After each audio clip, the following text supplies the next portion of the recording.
Today's headlines. The Department of Labor and Employment looks into possible safety standard violations of a mall that burned down and killed 37 people. Davao City Vice Mayor Paolo Duterte is placed on leave after filing his resignation. The Department of Health reports this year's first case of amputation caused by a firecracker-related injury. An old house in Baguio's city becomes a Christmas wonderland for residents and tourists. Good day, I'm Pia Rosas Morato. Welcome to the PNA Newsroom.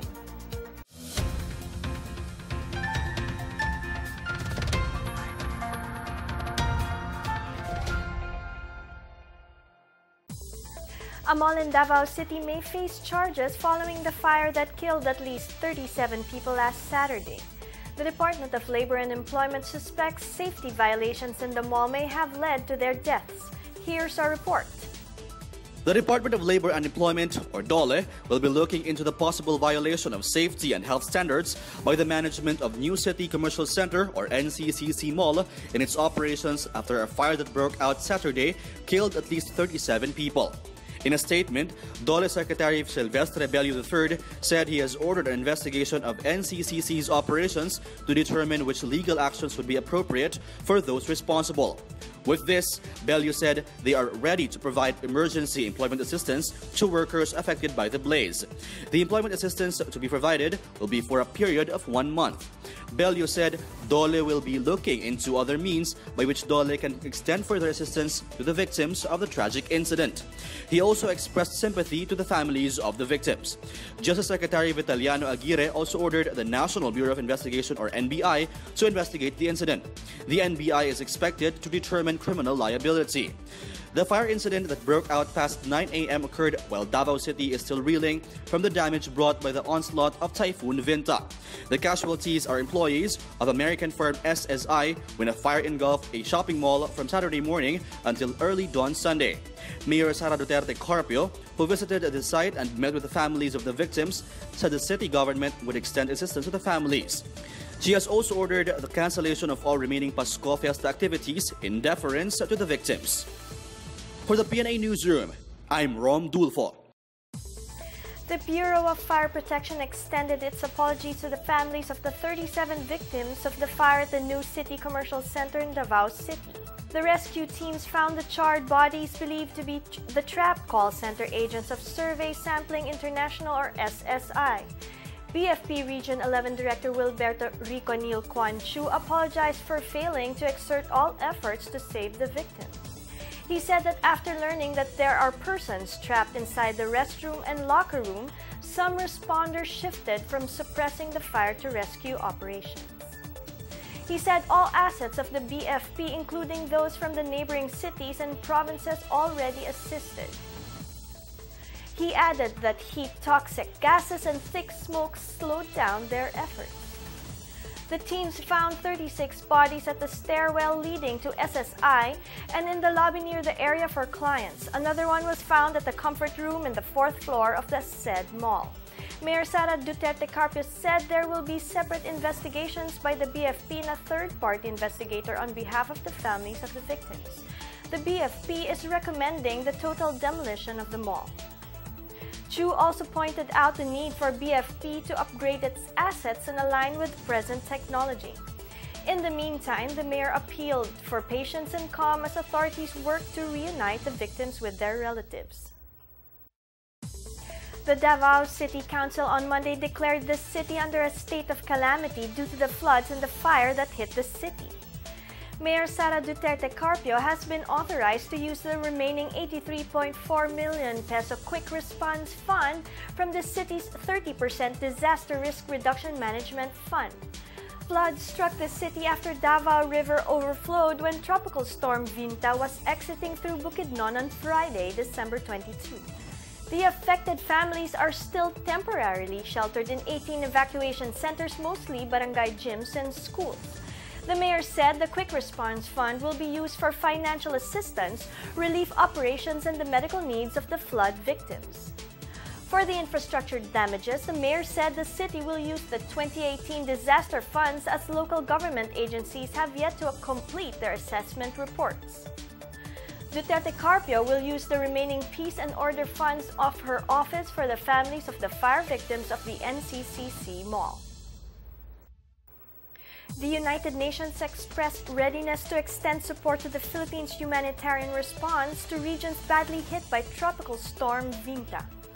The statement came after Secretary General Antonio Guterres on Saturday offered his sympathies to the families and victims of the calamity.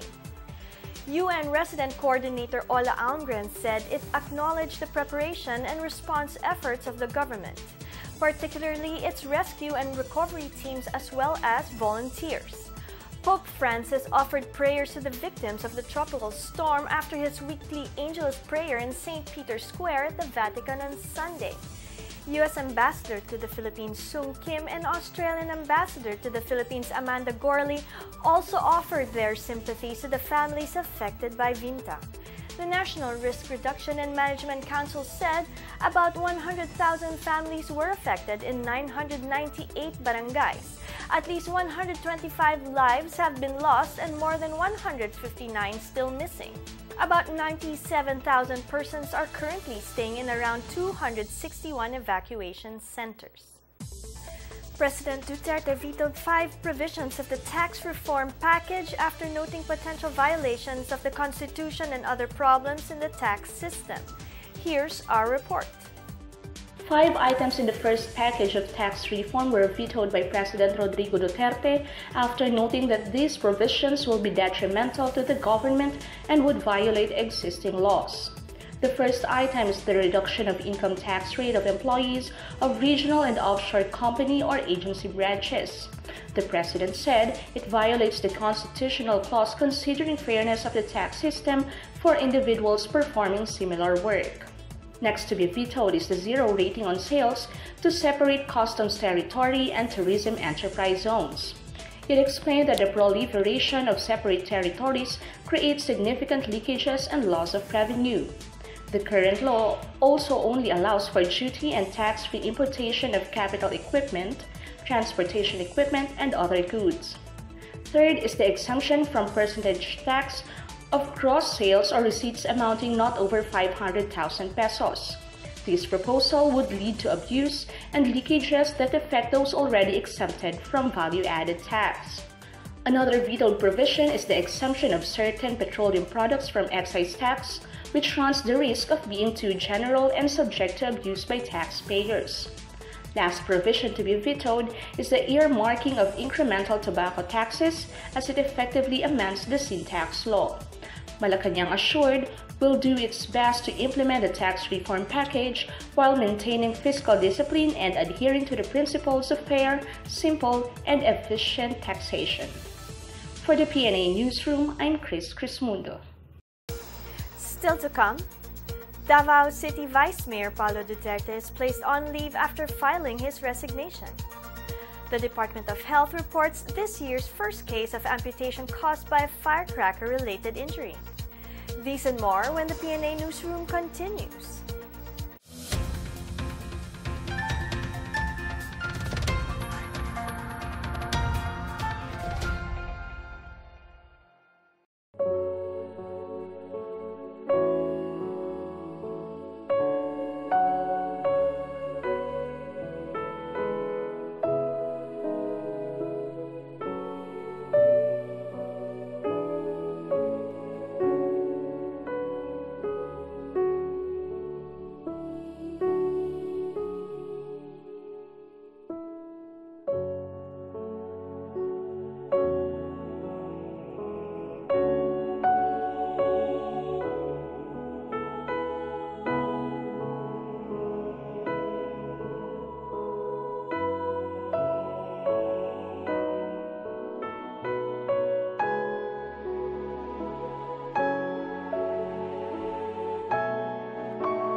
Davao City Vice Mayor Paolo Duterte resigned from his post in what he called an act of delicadeza due to numerous issues against him. Here's our report. Vice Mayor Paolo Duterte tendered his resignation as Vice Mayor of the city during the City Council's special session Monday, December 25. In a short but emotional speech, Vice Mayor Duterte said his decision to resign was due to the numerous issues thrown against him and his family. The Vice Mayor cited the issue on the Shabu smuggling case with the Bureau of Customs as one, and the very public spat he had recently with his daughter from his first wife.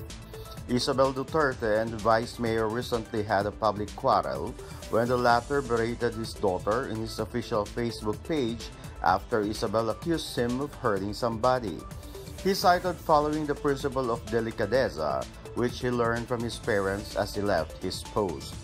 Before his resignation, Vice Mayor Duterte presided over the special session of the City Council that approved the resolution declaring a state of calamity in the city due to Tropical Storm VINTA.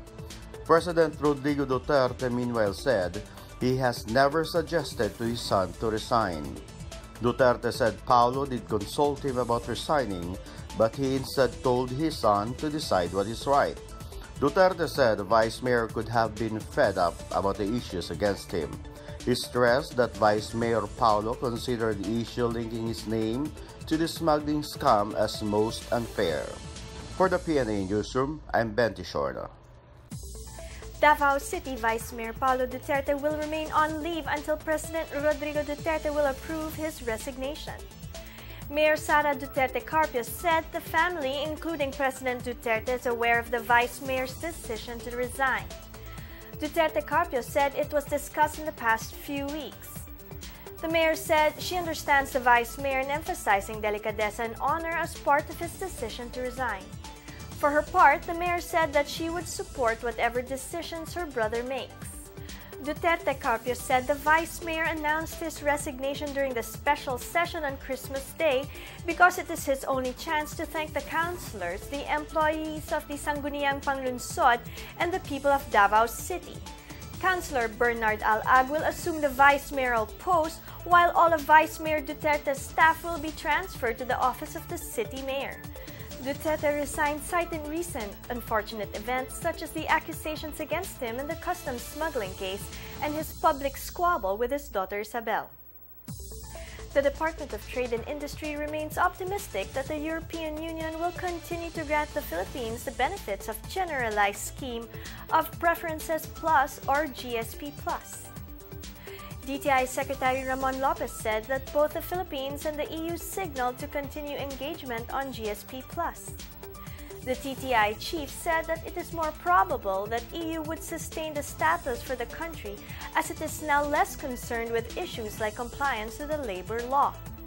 EU Trade Commissioner Cecilia Malmström also signaled interest to engage the Philippines during the World Trade Organization ministerial meeting in Argentina early this month. The EU GSP Plus allows over 6,000 goods from the Philippines to enter the EU market tariff-free.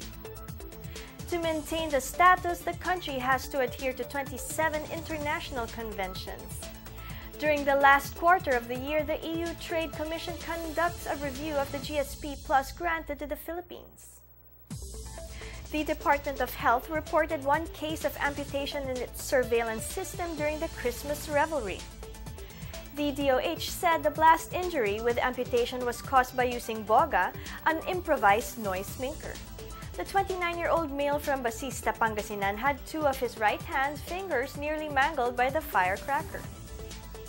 Based on the latest Action Paputok surveillance report from December 24 to 25, there are 9 recorded injuries. This brings the total to 15 since the monitoring began last December 21.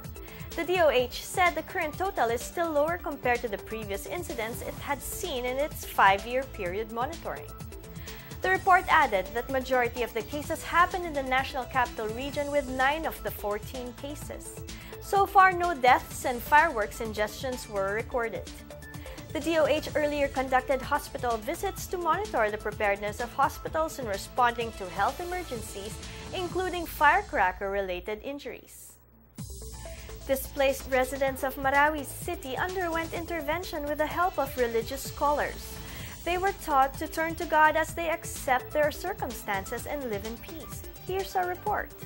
With the help of uplifting messages from ulamas or Muslim scholars, the displaced residents of Marawi City undergo moral recovery and psychosocial intervention in a program held in Toril Evacuation Center, Ubaldolaya, this city. Initiated by Task Force Bangon Marawi in partnership with Muslim religious scholars, the intervention program aims to strengthen the moral of the internally displaced persons and to inculcate in their hearts and minds the essence of peace and acceptance. Professor Fahad Kali of Mindanao State University, Marawi, explained that with the influence of the religious leaders, the displaced residents need to know that acceptance is important so that the people will be aware of what is happening now. Kali also advised them to keep calm and to return to God. Speaking in Maranao dialect, Alim Omar Badron of Provincial Ulama Council emphasized that Islam is not a religion of violence, but a religion of peace. He also explained that through cooperation, everyone should do things for the goodness of the nation and a community.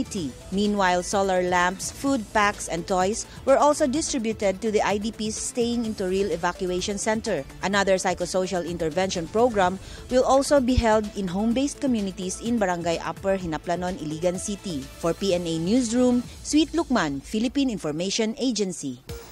Up next, Malacanang says more Filipinos are satisfied with President Duterte's pro-poor programs. An old house in Baguio City becomes a Christmas wonderland for residents and tourists. These and more when the PNA Newsroom returns.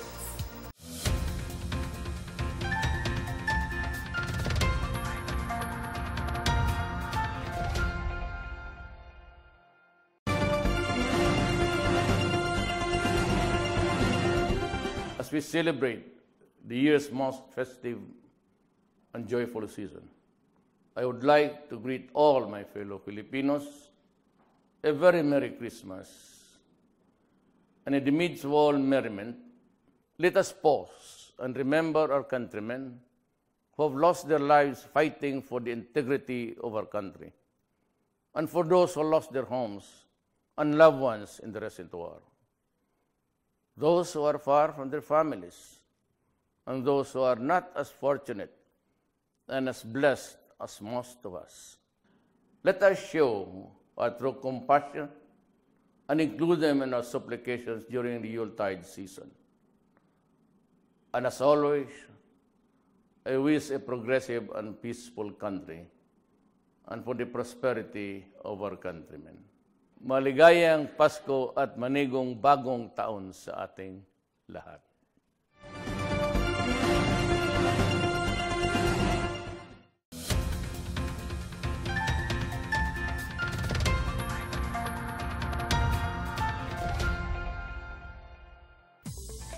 President Rodrigo Duterte received very good satisfaction ratings during the last quarter of 2017, which Malacanang attributed to his administration's pro-poor initiatives. The Social Weather Station's fourth quarter survey showed that the president's gross satisfaction rating rose to 71% in December.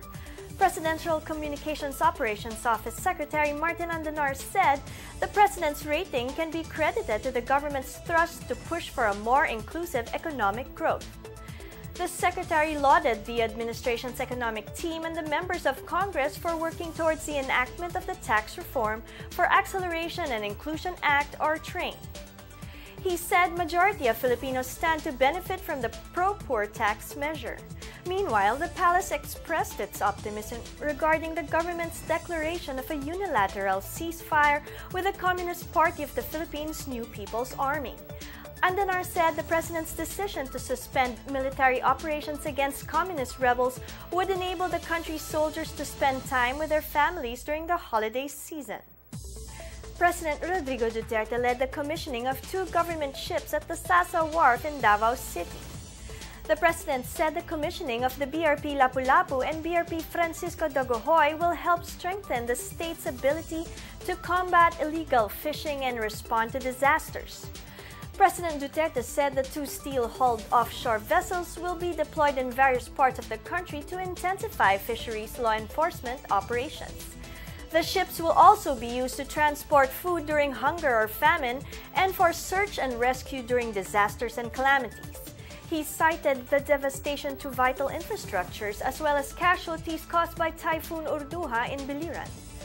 The President also led the launching of the Department of Agriculture's Rice Corn Blend program, which could help supplement the income of the country's corn farmers and promote a healthy lifestyle among Filipinos. Duterte said his administration envisions a country with a secure food supply that is affordable for every Filipino. NLEX defied the odds to beat GLOBALPORT in the first out-of-town action of the PBA Philippine Cup at the Philippine Arena on Monday. Kiefer Ravena tallied 20 points, 2 rebounds, 5 assists, and 4 steals off the bench, while J.R. Kenyahan chipped in 19 points, 9 rebounds, 2 assists, and 1 block for NLEX. Stanley Pringle failed to make a Christmas show despite putting up 33 points, 10 rebounds, 4 assists, and 2 steals for GLOBALPORT. The Road Warriors started the game with an early lead, but the Batang Pier answered by repeatedly cutting their gains. GLOBALPORT forced a 45-all deadlock later in the second quarter. NLEX, however, failed to stop the late run from Batang Pier until the end of the game to improve their team standing to 2 wins and no loss.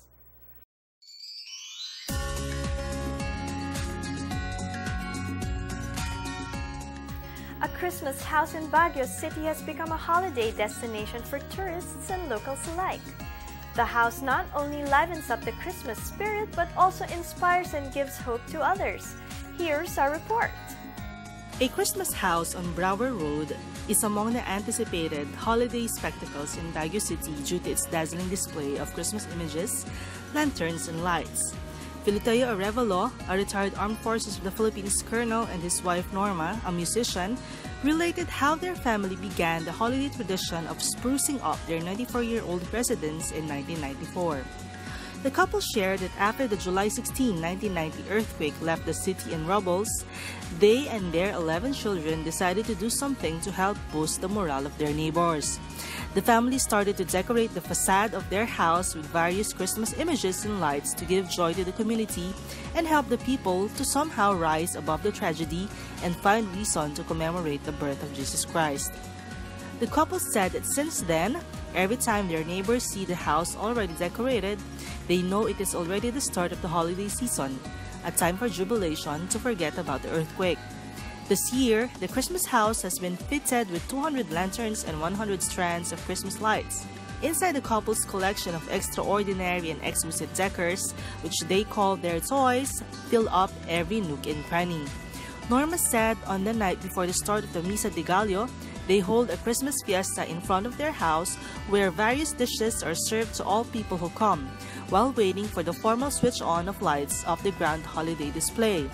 The Arevalo couple admitted that they spend quite a huge amount for the yearly Christmas house display, but the joy it brings to the people is enough reward for their family. For the PNA Newsroom, I'm Janice Cave. Let's now check out the weather forecast for Metro Manila and the rest of the country.